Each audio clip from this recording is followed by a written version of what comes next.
Hello hi ಎಲ್ರಿಗೂ ನಮಸ್ಕಾರ. ನಾನು ನಿಮ್ಮ ಪ್ರೀತಿಯ Bhoomika and welcome to the channel. So first of all ನಾನು ಎಲ್ಲರಿಗೂ ಸಾರಿ ಹೇಳ್ತೀನಿ ಬಿಕಾಸ್ ತುಂಬ ದಿನ ಆಗೋಗಿದೆ ವ್ಲಾಗ್ಸ್ನ ಹಾಕಿ ನಾನು ನವರಾತ್ರಿ ಹಬ್ಬ ಇತ್ತು ಆ್ಯಂಡ್ ಅದಾದ ತಕ್ಷಣ ನನ್ನ ಕಸಿನ್ ಮದುವೆ ಇತ್ತು. ಸೊ ಹಾಗಾಗಿ ತುಂಬಾ ಬ್ಯುಸಿ ಆಗೋಗ್ಬಿಟ್ಟಿದ್ದೆ. ಯೂಟ್ಯೂಬಲ್ಲಿ ವ್ಲಾಗ್ಸ್ನ ಅಪ್ಲೋಡ್ ಮಾಡೋಕ್ಕಾಗೇ ಇರಲಿಲ್ಲ. ಸೊ ಹಬ್ಬಕ್ಕೂ ಮುಂಚೆ ಕೆಲವೊಂದಷ್ಟು ವಿಡಿಯೋಸ್ನ ನಾನು ಶೂಟ್ ಮಾಡ್ಕೊಂಡಿದ್ದೆ. ಸೊ ಅದನ್ನು ಇವಾಗ ಅಪ್ಲೋಡ್ ಮಾಡ್ತಾ ಇದ್ದೀನಿ.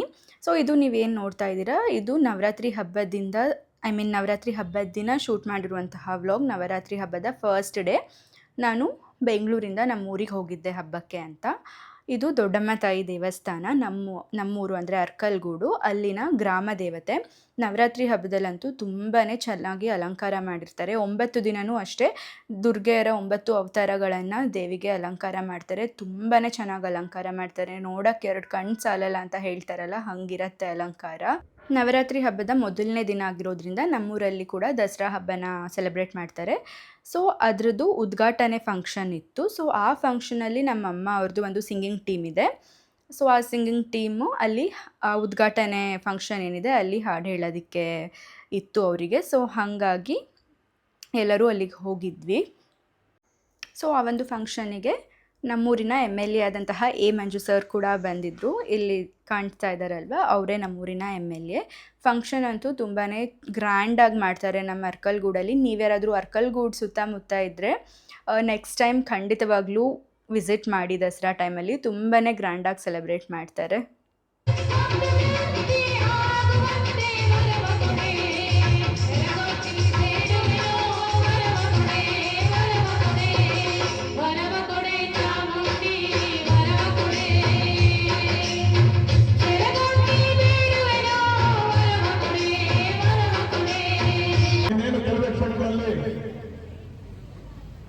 ದೊಡ್ಡಬಳ್ಳಾಪುರ ಆವರಣದ ಮುಂಭಾಗ ದೀಪ ಬೆಳಗುವ ಮುಖೇನ ಕಾರ್ಯಕ್ರಮ ಪ್ರಾರಂಭ ಆಗುತ್ತೆ.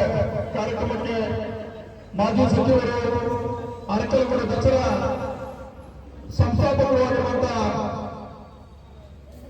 ಮಂಜು ಸಾಹೇಬರು, ಅರಕಲಗೂಡು ದಸರಾ ಸಮಿತಿಯ ಅಧ್ಯಕ್ಷರು, ಚಿಲುಮೆ ಮಠಾಧೀಶರಾಗಿರುವಂತಹ ಶ್ರೀ ಜಯದೇವ ಮಹಾಸ್ವಾಮಿ ಅವರು, ಅರೆಮಲ್ಮಲ್ಲಿಯ ಪೂಜ್ಯರು, ಮಠಾಧೀಶರಾಗಿರುವಂತ ಶ್ರೀ ಶಿವಸೂದಾನ ಮಹಾಸ್ವಾಮೀಜಿಯವರು, ದೊಡ್ಡ ಮಟ್ಟದ ಮಠಾಧೀಶರಾಗಿರುವಂತ ಶ್ರೀ ಮಲ್ಲಿಕಾರ್ಜುನ ಮಹಾಸ್ವಾಮೀಜಿಯವರ ದಿವ್ಯ ಸಾನ್ನಿಧ್ಯದಲ್ಲಿ ಇನ್ನೇನು ಕೆಲವೇ ಕ್ಷಣದಲ್ಲಿ ಕಾರ್ಯಕ್ರಮ ಪ್ರಾರಂಭ ಆಗುತ್ತೆ. ದಸರಾ ಸಂಸ್ಥಾಪಕರು, ಈ ಒಂದು ಕಾರ್ಯಕ್ರಮದ ರೂವಾರಿಗಳಾಗಿರುವಂತಹ ಶ್ರೀ ನಮ್ಮ ದಯಮಾಡಿ ಅಲ್ಲಿ ಅಕ್ಪತ್ನಲ್ಲಿ ನಿಂತಿರೋರೆಲ್ಲ ಮುಂದೆ ಆಸೀನರಾಗಬೇಕು. ಜನಪ್ರಿಯ ಶಾಸಕರಾದಂಥ ಮಂಜು ಸಾಹೇಬರು ಕೂಡ ವೇದಿಕೆಗೆ ಆಹ್ವಾನಿಸೋಣ. ಹಾಗೆ ಪಟ್ಟಣ ಪಂಚಾಯತಿಯ ಅಧ್ಯಕ್ಷರಾದಂತಹ ಪ್ರದೀಪ್ ಅವರಿಗೂ ಹಾಗೂ ಮುಖ್ಯ ರಾಜೇಗೌಡರು ಕೂಡ ವೇದಿಕೆಗೆ ಆಗಮಿಸಬೇಕು. ಹಾಗೆ ನಮ್ಮ ಉಪ ತಹಸೀಲ್ದಾರರಾಗಿರುವಂತಹ ನಮ್ಮ ಸೋಮಣ್ಣ ಅವರು, ನೌಕರ ಸಂಘದ ಅಧ್ಯಕ್ಷರು, ಸ್ನೇಹಿತರು ಆಗಿರುವಂತಹ ಪುಟ್ಟರಾಜಣ್ಣ ಅವರು ಕೂಡ ದಯವಿಟ್ಟು ವೇದಿಕೆಗೆ ಆಗಮಿಸಬೇಕು. ಪಟ್ಟಣ ಪಂಚಾಯತ್ ಚೀಫ್ ಆಫೀಸರ್ ದಯವಿಟ್ಟು ಬರಬೇಕು. ಪಟ್ಟಣ ಪಂಚಾಯತಿಯ ಗೌರವಾನ್ವಿತ ಸದಸ್ಯರುಗಳು ಕೂಡ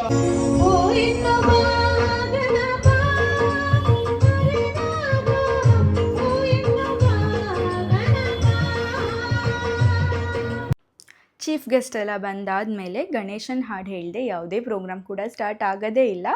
ಸೊ ಗಣೇಶನ್ ಹಾಡು ಹಾಡಿ ಪ್ರೋಗ್ರಾಮ್ ಸ್ಟಾರ್ಟ್ ಆಯಿತು. ಇವಾಗ ನಮ್ಮ ಅರ್ಕಲ್ಗೂಡಲ್ಲಿ ದಸರಾ ಹಬ್ಬದ ಒಂದು ಲೋಗೋ ಏನಿದೆ ಅದನ್ನು ರಿವೀಲ್ ಮಾಡ್ತಾ ಇದ್ದಾರೆ.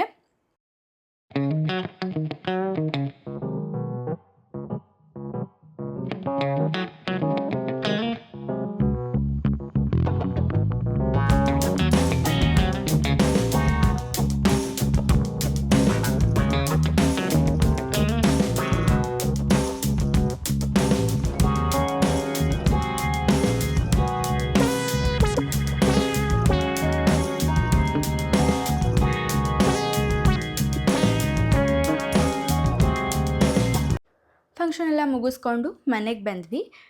ನೆಕ್ಸ್ಟ್ ಡೇ ಏನಿದೆ ಅಂದರೆ ನವರಾತ್ರಿ ಹಬ್ಬದಲ್ಲಿ ತದ್ಗೆ ದಿನ ನಮ್ಮನೆಯಲ್ಲಿ ಗೌರಿ ಪೂಜೆ ಮಾಡ್ತಾಯಿದ್ರು. ಯಾಕೆ ಅಂತ ಅಂದರೆ ಗೌರಿ ಹಬ್ಬದ ಟೈಮಲ್ಲಿ ನಮ್ಮನೆಯಲ್ಲಿ ಅಂದರೆ ನಮ್ಮ ಅಮ್ಮನ ಮನೆಯಲ್ಲಿ ಗೌರಿ ಹಬ್ಬ ಮಾಡೋಕ್ಕಾಗಿರಲಿಲ್ಲ.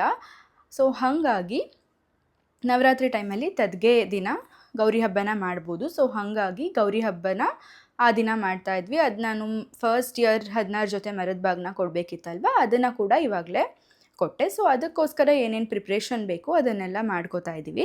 ಮರದ ಜೊತೆಗೆ ನಾವು ಎಲ್ಲ ಥರ ಬೇಳೆಗಳನ್ನು ಒಂದು ಪ್ಯಾಕೆಟಿಗೆ ಹಾಕಿ ಜೋಡಿಸ್ಬೇಕು. 16 ಮರದ ಜೊತೆಗೂ ಜೋಡಿಸ್ಬೇಕಲ್ವ. ಸೊ ಹಾಗಾಗಿ ಎಲ್ಲ ಥರ ಬೇಳೆಗಳನ್ನು ಮತ್ತು ರವೆ, ಉಪ್ಪು ಅದೆಲ್ಲದನ್ನು ಪ್ಯಾಕೆಟ್ಸ್ಗೆ ಹಾಕಿ ಪ್ಯಾಕ್ ಮಾಡ್ತಾ ಇದ್ದೀವಿ.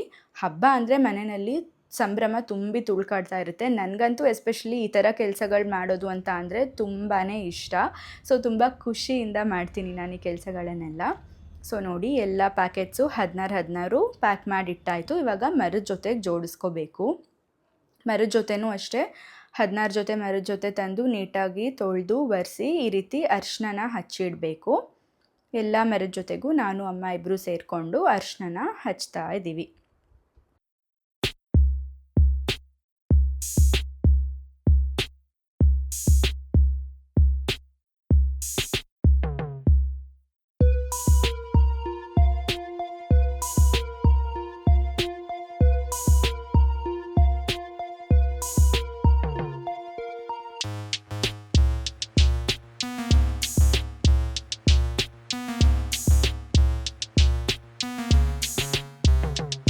ಸೊ ಎಲ್ಲ ಮರಗಳಿಗೂ ಈ ರೀತಿ ಅರಿಶಿನ ಹಚ್ಚಾದಮೇಲೆ ಅದನ್ನು ನೀಟಾಗಿ ಒಣಗಿಸ್ಬೇಕು. ಇಲ್ಲಾಂದರೆ ಒಂದರಿಂದ ಒಂದಕ್ಕೆ ಮೆತ್ಕೊಂಡು ಅದು ಹಾಳಾಗಿಬಿಡುತ್ತೆ. ಸೊ ಹಾಗಾಗಿ ನೀಟಾಗಿ ಒಣಗಕ್ಕೆ ಬಿಟ್ಟಿದ್ವಿ ಸ್ವಲ್ಪ ಹೊತ್ತು.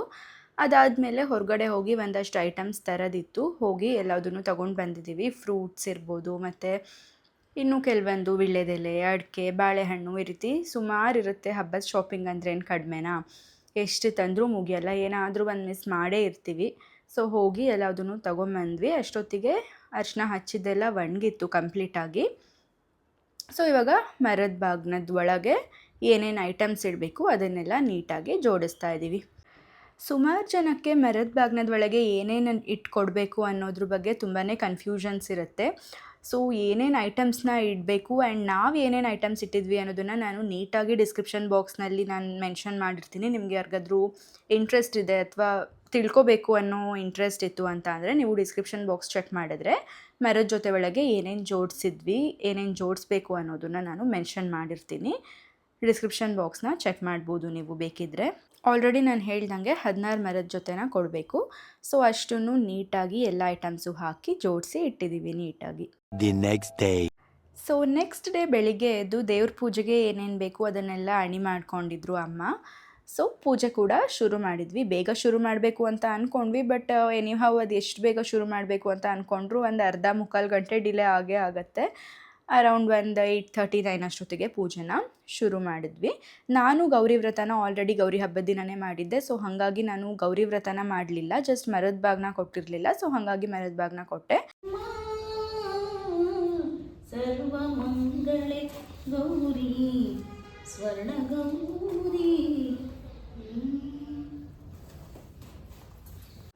ಗೌರಿ ಹಬ್ಬದಲ್ಲಿ ನಾನು ಗೌರಿ ವ್ರತ ಮಾಡಿದ್ದೆ, ಬಟ್ ಅಮ್ಮ ಮಾಡೋಕ್ಕಾಗಿರಲಿಲ್ಲ. ಸೊ ಹಾಗಾಗಿ ಅಮ್ಮ ಒಬ್ಬರು ಗೌರಿ ವ್ರತನ ಮಾಡಿದ್ರು, ನಾನು ಬರೀ ಪೂಜೆ ಮಾಡಿದೆ. ಮರದ ಬಾಗ್ನ ಕೊಡಬೇಕು. ಅಮ್ಮ ಕಂಪ್ಲೀಟ್ ವ್ರತನ ಮಾಡಿ ಗೌರಿ ಬಾಗ್ನ ಕೊಟ್ಟರು.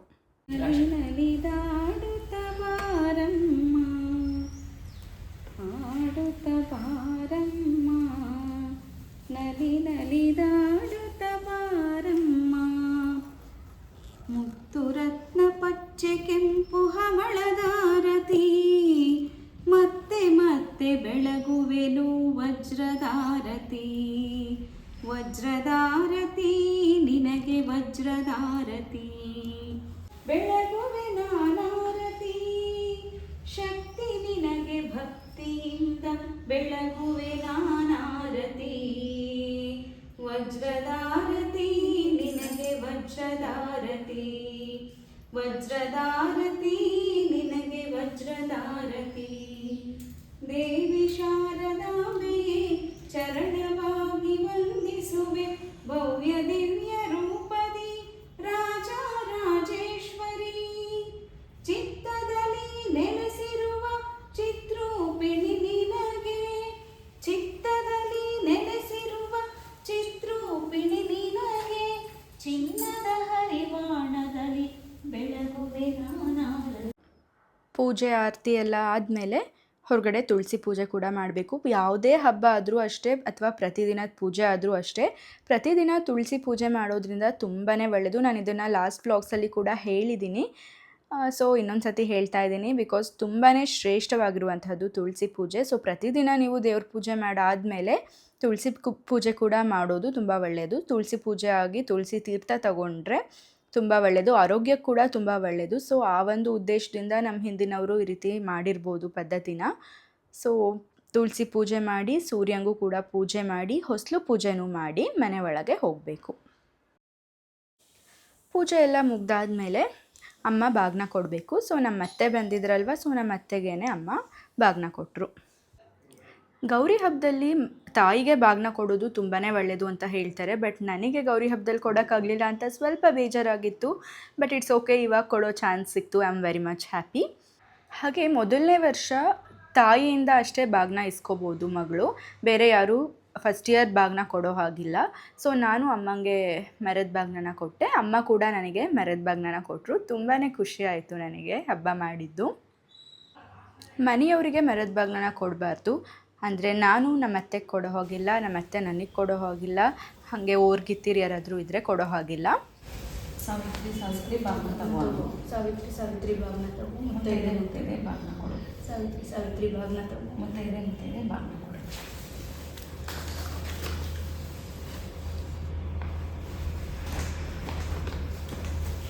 ಸಾವಿತ್ರಿ ಬಾಗಿನ ತಗೋ. ಮುತ್ತೈದೆ ಬಾಗಿನ ಕೊಡು. ಸಾವಿತ್ರಿ ಬಾಗಿನ ತಗೋ. ಮುತ್ತೈದೆ ಬಾಗಿನ ಕೊಡು.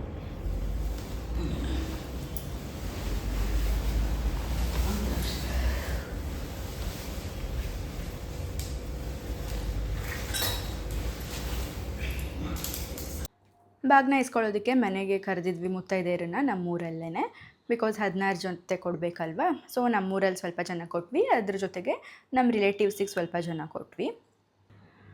ಸೊ ನಮ್ಮೂರ ಥರ ಊರಾದರೆ ಈ ರೀತಿ ಎಲ್ಲ ಕೊಡೋದಕ್ಕೆ ಮನೆಗೆ ಕರೆದು ಕುಂಕುಮ ಕರಿಯೋಕ್ಕಿರ್ಬೋದು, ಅಥವಾ ನಾವು ಇನ್ನೊಬ್ಬರು ಮನೆಗೆ ಕುಂಕುಮಕ್ಕೆ ಹೋಗೋದಿರ್ಬೋದು, ಈ ಥರ ಎಲ್ಲ ಚೆನ್ನಾಗಿರುತ್ತೆ. ಬಟ್ ಬೆಂಗಳೂರು ಥರ ದೊಡ್ಡ ದೊಡ್ಡ ಊರಲ್ಲಿದ್ದರೆ ಒಬ್ಬರು ಮನೆಯಿಂದ ಒಬ್ಬರು ಮನೆಗೆ ಹೋಗೋದೇ ತುಂಬ ಕಷ್ಟ ಆಗೋಗುತ್ತೆ. ಸೊ ಹಾಗಾಗಿ ನನಗೆ ನಮ್ಮೂರು ತುಂಬಾ ಇಷ್ಟ ಆಗುತ್ತೆ.